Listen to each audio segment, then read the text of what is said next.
salah satu dari sekian banyaknya serangkaian pertempuran di dalam Perang Saudara Amerika, ternyata ada satu pertempuran terbesar dan paling berdarah yang pernah terjadi di Amerika Utara, yaitu Pertempuran Gettysburg.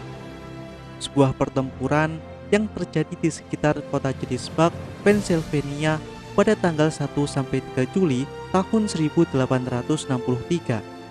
Gabungan total korban dari kedua belah pihak di dalam pertempuran Gettysburg diperkirakan mencapai 51.000 orang.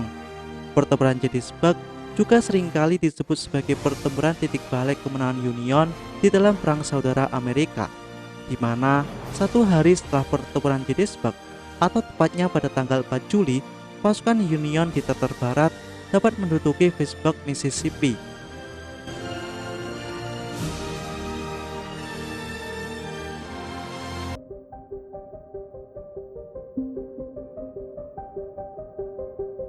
Pada tanggal 1-4 Mei tahun 1863, pasukan Konfederasi dapat mengalahkan pasukan Union di dalam pertempuran Chancellorsville di Virginia. Setelah kemenangan itu, Robert E. Lee yang merupakan pemimpin pasukan Konfederasi dari Angkatan Darat Virginia Utara bersiap untuk memulai invasi ke utara.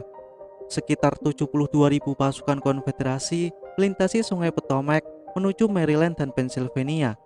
Invasi ini merupakan kedua kalinya Lee melancarkan serangan balasan ke wilayah utara. Invasi pertama terjadi pada tahun 1862. Akan tetapi, serangan Lee waktu itu dapat digagalkan oleh pasukan Union di dalam pertempuran Antietam. Dan pada kali ini, Lee melakukan persiapan sebaik mungkin dalam invasi keduanya ini.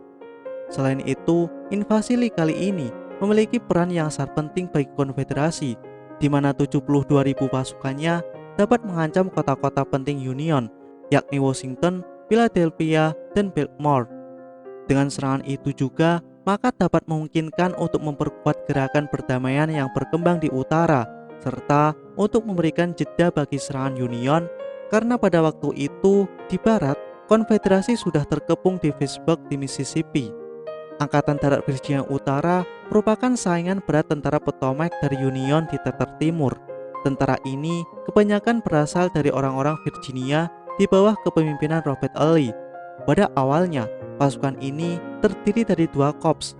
Korps pertama dipimpin oleh Letnan Jenderal James Longstreet dan korps kedua dipimpin oleh Letnan Jenderal Thomas Stonewall Jackson. Akan tetapi, Jackson yang menjadi tangan kanan Lee gugur setelah pertempuran Chancellorsville. Oleh karena itu, korps kedua digantikan oleh Letnan Jenderal Ewell dan dibentuk korps ketiga di bawah kepemimpinan Letnan Jenderal A.P. Hill. Sedangkan korps kavaleri Konfederasi akan dipimpin oleh Job Stout. Korps kavaleri ini memiliki peran yang sangat penting, yaitu untuk menutupi pergerakan pasukan Konfederasi di lembah Shenandoah menuju Maryland dan Pennsylvania. Sementara itu, di pihak Union, Army of the Potomac masih di bawah komando Jenderal Hooker. Setelah kekalahannya di dalam pertempuran Chancellorsville, tentu saja mengurangi reputasi Hooker. Ketika Hooker mendapat berita bahwa pasukan selatan telah menyerang utara, ia lalu membubarkan pasukannya secara luas untuk secara bersamaan melindungi wilayah Washington, Philadelphia, dan Baltimore. Kepercayaan Lincoln kepada Hooker menurun, sehingga pada tanggal 28 Juni, Mayor Jenderal George Gordon Meade ditunjuk sebagai pemimpin tentara Potomac untuk menghadapi serangan Lee. Setelah penunjukan itu, Meade dengan cepat memerintahkan pasukannya yang tersebar untuk berkumpul kembali. Meade berharap dengan strategi itu dapat menarik pasukan Lee untuk menyerang di dataran tinggi di sepanjang Five Steamers Creek.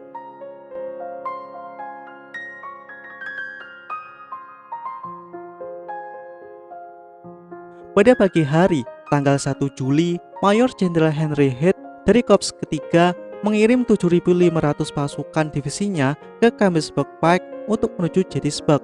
Di sana, mereka dikejutkan oleh sebuah perlawanan. Pada awalnya, mereka menganggap bahwa perlawanan itu hanya dilakukan oleh milisi Pennsylvania. Akan tetapi, pada faktanya, yang dilawan pasukan Konfederasi pada waktu itu bukanlah para milisi, akan tetapi dua brigade kavaleri Union yang dipimpin oleh Kolonel John Buffett. Buffett mengerahkan kavalerinya sebagai skirmisher di di semak-semak di sepanjang Wilsburg Run, sekitar 3 mil di sebelah barat kota. Selain itu juga, kavaleri Buffett merupakan pasukan yang melepaskan tembakan pertama di dalam pertempuran Gettysburg.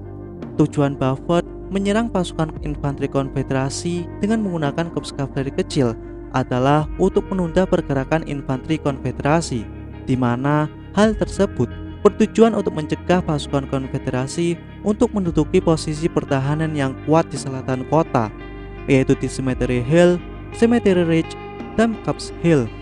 Dan benar saja, keputusan Buffett ini merupakan langkah yang cerdik, di mana di dalam pertempuran nantinya pihak yang menguasai posisi ini akan memiliki peluang kemenangan yang besar.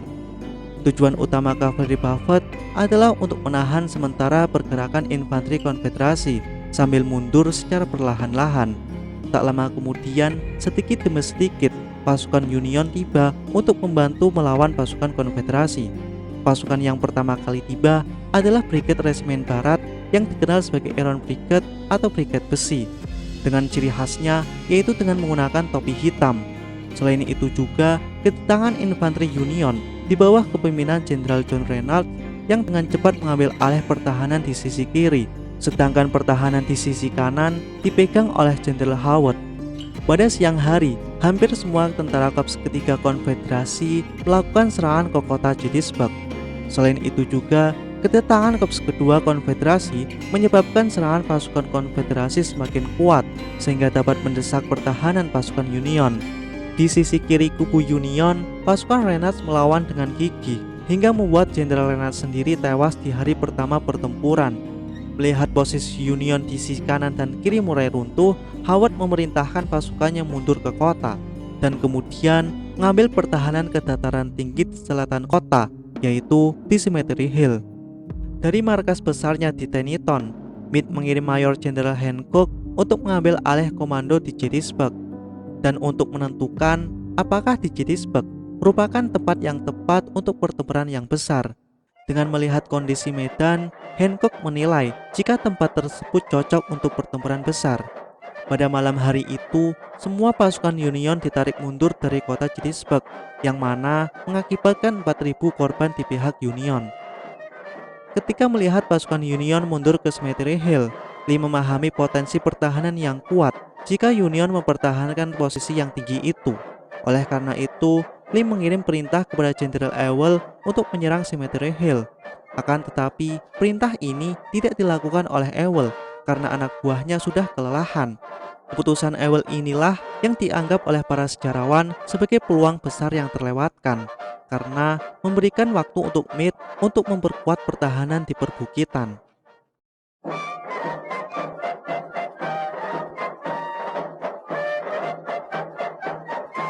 Pada hari kedua, pasukan korps pertama Angkatan Darat Virginia Utara yang dipimpin James Longstreet telah tiba. Sekitar 20.000 pasukannya dikirim untuk mengepung kiri Union yang menduduki dua bukit di selatan yang dikenal sebagai Little Round Top dan Big Round Top. Berdasarkan pengintaian di pagi hari itu, Lee mendapatkan laporan jika pasukan Union gagal menempatkan pasukan di kedua bukit tersebut. Kemudian di sisi tengah akan dipimpin oleh A.P. Hill untuk menyerang dari Cemetery Ridge, sedangkan serangan di sisi kanan Union akan dipimpin oleh Ewell untuk menyerang Copp's Hill dan Cemetery Hill. Di kubu Union sendiri, 6 dari 7 korps Meade ditempatkan di sisi kanan, tengah, dan kiri untuk membentuk sebuah pertahanan. Pertahanan tersebut dibuat ke dalam bentuk kayak ikan dengan pusatnya di sekitar Cemetery Ridge. Pertahanan di sebelah kiri Union akan dipegang oleh Mayor Jenderal Daniel Sickles yang memiliki pangkat militer karena kepentingan politiknya di negara bagian New York. Tidak puas dengan posisi di ujung bawah Cemetery Ridge itu, Sickles mengambil inisiatif sendiri untuk memajukan korps ketiganya hampir setengah mil ke barat menuju Emmitsburg Pike dan membuka dataran tinggi di ladang gandum dekat kebun buah persik.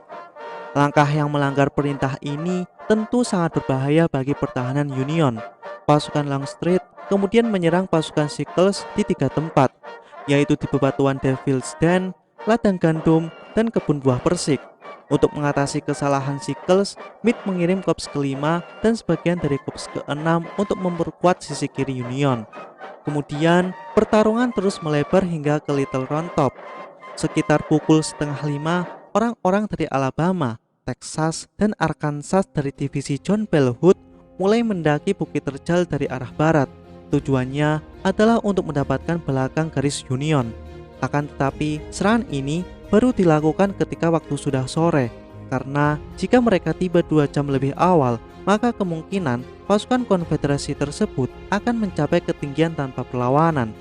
Celah dalam pertahanan Union ini sebelumnya telah disadari oleh Jenderal Gubernur Warren, sehingga ia mengirim pesan kepada Sickles untuk membentuk pertahanan di Little Round Top.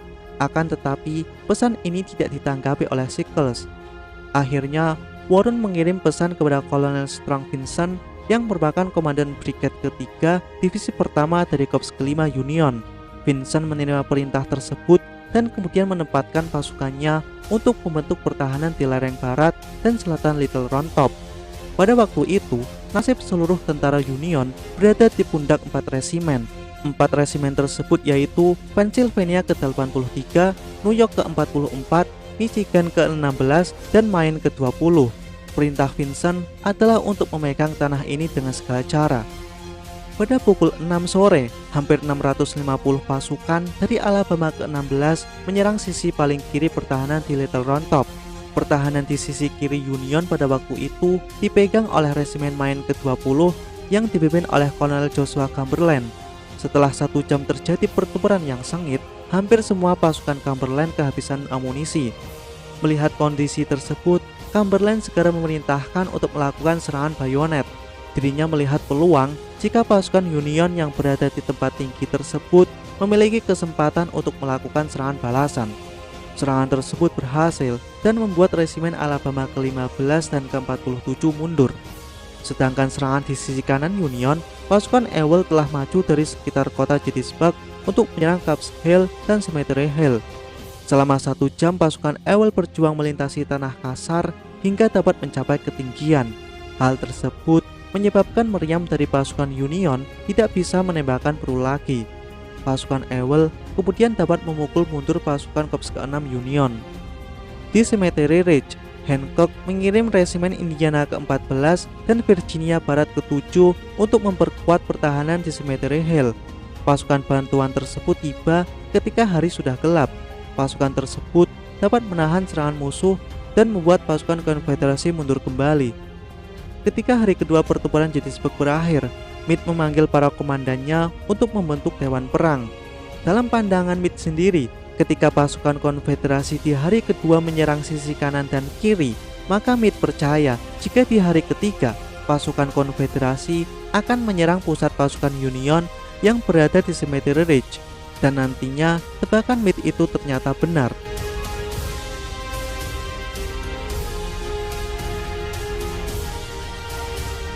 Sepanjang perang, Robert E. Lee selalu mencari cara untuk dapat mengalahkan pasukan Union di berbagai pertempuran. Lee terkenal akan agresivitasnya yang telah membantu konfederasi meraih kemenangan di berbagai pertempuran sebelumnya. Akan tetapi, pada kali ini, pada tanggal 3 Juli tahun 1863, agresivitasnya malah menjadi bencana. Lee menginstruksikan para komandannya untuk menyerang pusat Union yang berada di Cemetery Ridge. Serangan tersebut dengan menggunakan divisi Brigadir Jenderal James Johnson Pettigrew, Mayor Jenderal Isaac Ridgway Trimble, dan divisi Mayor Jenderal George Pickett yang baru saja tiba. Jadi, secara keseluruhan, sekitar 15.000 pasukan harus maju sejauh 3/4 mil untuk melintasi lapangan terbuka, kemudian memanjat pagar di setiap jalan dan menaiki lereng Cemetery Ridge yang tinggi dengan tujuan untuk menyerang sekitar 6.500 pasukan Union yang berada di Cemetery Ridge. Keputusan Lee ini awalnya sempat ditentang oleh Longstreet karena untuk menduduki Cemetery Ridge dibutuhkan minimal sekitar 30.000 pasukan dan harus dilakukan dengan kerjasama yang baik. Akan tetapi, Lee tetap bersikukuh untuk melakukan rencana serangan tersebut. Pada pukul 1 siang, sekitar 170 meriam konfederasi melebar sejauh 2 mil untuk memusatkan serangan menuju Cemetery Ridge. Serangan artileri ini merupakan pemboman besar-besaran untuk melemahkan pertahanan Union di Cemetery Ridge. Serangan ini dimaksudkan untuk melemahkan infanteri dan menghancurkan meriam-meriam Union di Cemetery Ridge. Sedangkan di Cemetery Ridge, untuk sementara waktu, artileri Union membalas serangan artileri Konfederasi sampai perintah menghentikan serangan balasan turun untuk menghemat amunisi. Ketika artileri Union tidak menembakkan meriam lagi, Alexander yang merupakan kepala artileri Lee mengirim pesan kepada Longstreet untuk memulai penyerangan. Seketika itu, perintah serangan menuju Cemetery Ridge telah dikeluarkan. Formasi pasukan Konfederasi yakni dengan menggunakan 9 divisi. 4 divisi Brigade Pettigrew berada di sebelah kiri serangan dengan 2 Brigade Trimble di belakangnya. Kemudian di sebelah kanan akan menjadi serangan utama, di mana 3 Brigade Pickett akan menyerang kiri pertahanan Union di Cemetery Ridge. Ketika serangan infanteri Union itu berlangsung, kemajuan mereka terganggu oleh medan dan tembakan yang mengapit di sebelah kiri Pettigrew saat mendekati garis Union. Sedangkan di sebelah sisi kanan, pasukan Pickett terlalu maju ke kiri sehingga menjadi sasaran tembakan pasukan Union. Melalui tembakan peluru dan meriam Union, garis panjang pasukan Konfederasi terus maju ke depan sampai garis pertahanan Union. Pasukan Konfederasi terus mencoba menerobos masuk untuk menghancurkan garis pertahanan Union itu. Menurut catatan, posisi terjauh serangan Konfederasi dilakukan oleh serangan dari Brigade Armistead dari divisi Pickett. Ketika dua pasukan tersebut saling mendekat, maka terjadi pertempuran jarak dekat dengan menggunakan senapan, bayonet, batu, dan bahkan dengan menggunakan tangan kosong. Pasukan Union bertekad untuk terus mempertahankan pertahanan di Cemetery Ridge. Ketika waktu semakin lama, bantuan dari pasukan Union terus berdatangan untuk menutupi celah-celah garis pertahanan yang telah rusak. Seketika itu, serangan pasukan Konfederasi terus menurun dan pada akhirnya dapat dibungkam. Tak lama kemudian, banyak dari pasukan Konfederasi dengan keinginan sendiri memilih untuk pergi tanpa adanya perintah untuk mundur secara resmi. Ketika orang-orang yang selamat kembali ke Cemetery Ridge, banyak dari mereka yang melewati Lee. Saat itu, Lee menyadari kesalahannya di dalam pertempuran Gettysburg. Kemudian esok harinya, yaitu pada tanggal 4 Juli, Lee menarik mundur semua pasukan Konfederasi untuk kembali ke Virginia. Itulah sejarah dari pertempuran Gettysburg, sebuah pertempuran terbesar dan paling berdarah yang pernah terjadi di Amerika. Gabungan total dari kedua belah pihak mencapai 51.000 orang. Setelah pertempuran itu, warga sipil di Gettysburg yang jumlahnya 2.400 orang dibiarkan untuk menangani ribuan orang yang terluka. Rumah dan bangunan umum dirubah menjadi rumah sakit. Belum lagi adanya penyakit yang lahir dari adanya infeksi di kota itu. Akan tetapi, tak lama kemudian, tak sedikit para sukarelawan yang berasal dari utara maupun selatan membantu merawat korban yang terluka, mengubur orang yang mati, dan membakar bangkai kuda.